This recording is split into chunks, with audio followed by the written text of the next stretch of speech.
Hello, EctoSage here on the Sage channel, and today I bring you more singular prisons. These are large orb or diamond-y shaped things designed to hold a single person, and they're actually sort of set up as a trap, or at least one of these are. There's another one that's not so much, so we're going to start with the one right here in front of us. This is a trap one. The way it works is pretty simple. There's an array of sensors similar to the thrusters version I made previously, but taking everybody's feedback, I've gone ahead and made one that spins instead of trying to move. Now, the reason I originally made one that moves is because I like the idea of chasing the door and it moving away from you, almost giving you the feeling that you're in this endlessly large room. But of course, the player's movement speed being higher than the large ship, you could eventually catch the door if you just went in a straight direction. This one, not so much. So what we have here is a huge sensor array, one for each of these pillars, and each of the sensors will actually go ahead and turn on a bunch of gyroscopes in each of these pillars to spin the ship in a singular direction. But of course, once it spins you, you reach another pillar and then it'll spin you in another direction because I've set it up so none of these pillars will spin you in exactly the same direction. That way, if let's say you fly towards that pillar, it'll spin the whole ship so that pillar will now be facing that way. So the next pillar that it will have moved you to will be that one over there, and that pillar will now spin the ship so that pillar would be facing that way, and then so on and so forth. So it basically moves from that pillar to that pillar to that pillar to that pillar over there to that pillar down there to that pillar and then back to that one, or something of that sort. I actually think it goes from this one to that one to that one to that one to that one to this one and then back down to this one again. So it will really be an endless loop. Let's go ahead and fly down there, and you might notice that we actually have a gravitational field there. Oh, I've actually flown into it, so it might start spinning. Yep, there we go. And what we actually have on the ship is a slight problem. Now, this one is set up to be a trap, which means that if this ship detects you on the inside or near the inside, it'll start doing a spin like this, or in fact, it'll actually activate all those sensors I just spoke about. The problem is if you fly out of that sensor activation area, it shuts off all the sensors, so they no longer could shut off the gyroscopes when you fly out of their field. So the ship ends up in a permanent spin, which is, well, not so great. And you see I've flown through it, so I'm actually going to have to reload now and adjust that sensor. Because right now that center sensor that sets off the trap is so big, it sticks out of the edges a bit, and that's what happened there. So let's go ahead and reset it. I'll set it up so that instead of that sensor just turning on all those sensors, and then once you fly out of it, shutting it off so you could theoretically escape, we're just going to leave it on for good. Okay, so I've now reloaded, I've lowered it a little bit, and you see this is that center cube. Right here is the edge of the sensor field that was sticking out. It's still a bit too high, so what I'm doing right now is I'm just simply going ahead and finding that sensor, the activate all one that I got right in the middle I told you guys about, and I'm dropping it down, and I think 16 should be good enough. So you'll fly into the inside. Oh, wow, dear God. If only they could see that far, eh? And, oh, come on. Control A isn't working here. We'll do Control V's to overwrite it, eh? Control A, Control V, there we go.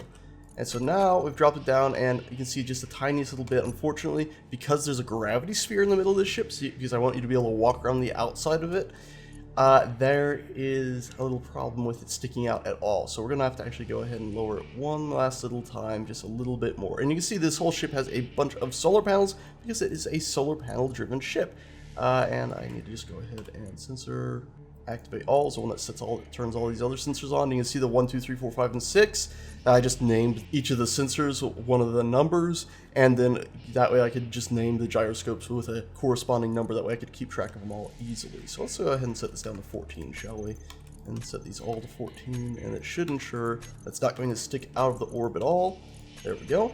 Go ahead and switch back to our actual perspective. Now that it's not sticking out, delete that. And we can actually go ahead and delete, it's actually still sticking out a tiny bit over there. It'll be good enough. Let's delete this antenna so it'll no longer show up. There we go. And we'll save real quick. So now I can actually show you how it should have been. So if we go ahead and don't step on that one little spot, I'll have to tweak that again. But if I come over here, you can see our gravity field. You can see the doorway that leads in. You can see we have all these little passageways actually leading along the edges of it, and actually a lot of open space. But you can see I can walk along the whole outer exterior of the ship and just explore it. Unfortunately, I find in this game when you're running, you can't actually look left and right if you're running with a spherical gravity generator, because it causes you to shift direction forward and back like this. So for some reason it locks your left and right. don't quite understand why that is. Anyway, so you get the gist of it. Here's the sensors that I was talking about, where we have a sensor on each side.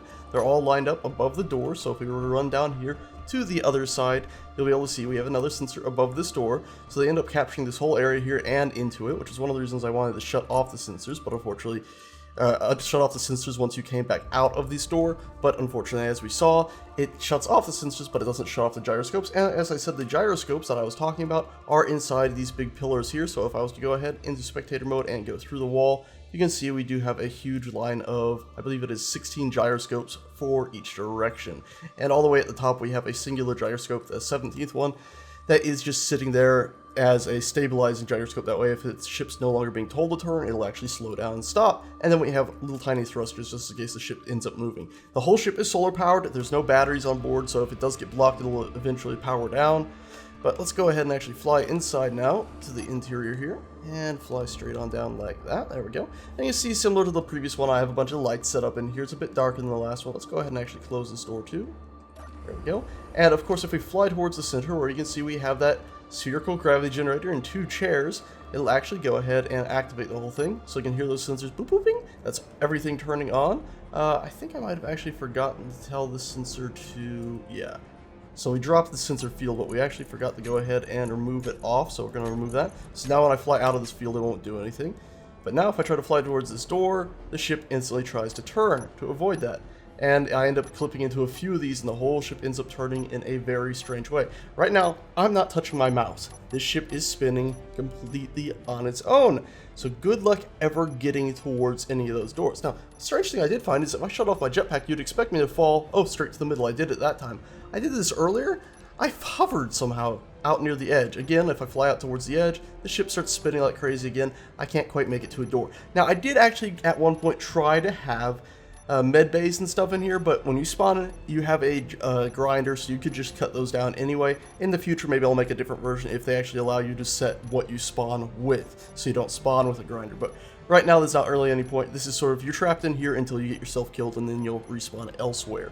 If we were to look at what this looks like from the outside, and do a 7-8, or F7 and then an F8 to get our camera near us, and then on the exterior, you can see that this weird thing is just spinning about. And it actually stays pretty much perfectly set in this one little spot. You don't have to worry about it floating off and hitting anything else. And as you can see, the solar panels, the way they're set up, it continues to gain power no matter which direction it's pointing in, so all the systems will continue to work, strangely enough. Yeah, it's actually pretty cool. If we try to fly to and catch one of these doors, you can see they're moving pretty damn quick. Of course, we shut off our jetpack. We fall straight to the middle, everything goes ahead and slows down eventually. I'm not touching the mouse right now, but you can see it's very slowly coming to a full stop right. Oh, come on. There? Pretty much. Pretty much. It's still got a little tiny bit of spin. It's slowing up very slowly. There we go. Now, of course, if this was really set up as a trap, this wouldn't be set to, well, it would be set to me, it would be set to no share, and whoever comes in here would just be detected by the sensors, which now that we have sensors able to be detecting people, I'd have these all set not to detect owner or friendly, but to detect enemies, and that would be the same for the activation sensor. I haven't had all those set up because right now, obviously, I'm testing this just on my lonesome, but you could set up this trap ship very easily by setting all the sensors on board simply to detect players and only detect neutrals and enemies. That way, if anybody flew in here, they would only be activated if it was an enemy. Now, let's go ahead and go to the other one, because the other one actually is, well, so, oh, right, I can't just get out, right? I forgot. How could I? I'm trapped in here now. Now, this is a bit of a fickle thing. Let's go ahead and get back to the middle. Now, there's one silly way you could get out of here if you did have control, and if we can just get to a control panel, if I could actually have some mouse control here, please. Thank you. I had to turn on my jetpack. I couldn't look left and right. And you see everything's still spinning. Now there's one little way we could sort of try to get out here, and that's if we go ahead and select the gravity generator. Now let's just reverse that real quick. So now we're on these walls. Doesn't look like everything's moving. Well, it looks like a bit. I'm not touching the mouse. But from the outside, the ship is indeed just spinning like crazy. Now what we can try to do now is get ourselves over to one of these panels.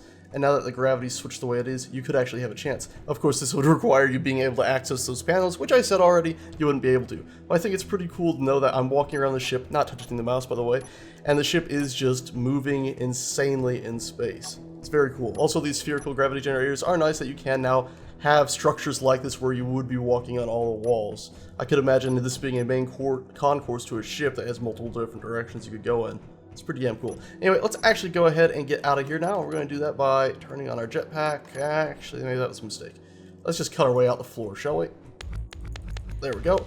And gravity will just toss us out. There we are. And of course, the sensors are all still on, but since we're no longer in there, it should slow down.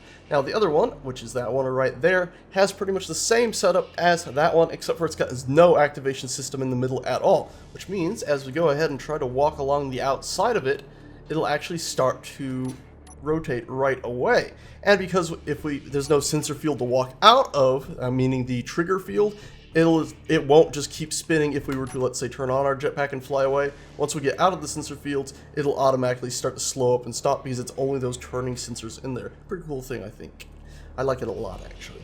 Anyway, let's go ahead and just land on again because you can see it's slowing up. And because if we land here, we're activating 3 different fields, it can be a bit finicky. And you can sort of get the idea that you would be walking around and... oh dear, I'm actually stuck. Okay, it's flinging me out. How did that happen? Look at that. I don't know how that happened. Yeah, some weirdness. I guess it ended up flinging me fast enough along its edges, sort of like an actual takeoff on a spaceship. Pretty interesting stuff, pretty cool. I like it a lot. It's kind of crazy trying to walk on the outside of this one. If only it would just stop spinning quicker, then I could land on it and try to walk through the trenches. But I think you get the gist of it. I think it's pretty cool, the idea of being able to walk on this thing that's spinning about. And of course, if you did somehow manage to open the door and get in there, you'd be trapped, just like we were in that previous one we were just looking at a second ago. Let's try to hop in here real quick. Actually get to a flat surface. There we go. Unfortunately, I've lost left and right mouse control. I don't quite know why that is. It's a pretty annoying bug in the game. Whoa! And there we go. The ship got spinning fast enough and it flung us out. Woo! That is something else. Anyway, guys, that's it. These will be up on the Steam Workshop probably within the week. They're pretty cool. I like them a lot. Version 1 is the first one we were in. Version 2 is this one. I'm not even sure I'll put up version 2. It'll probably just be version 1, the first one we were in, with its modified sensor field. That way it only activates once you're inside. Of course, if you want to use it as a trap, you're going to go ahead and have to set up ownership and everything the proper way that you want. That way enemies can't access anything except for maybe the doors. That way they'll actually open the doors, fly in there, and oh, dear God, and then, of course, let them be able to use a seat. Anyways, that's it though. It's pretty cool. I like it a lot, and alright, I've been detected in a sensor field, and now this ship is starting to spin as well, because once you're inside once, the sensors are on forever.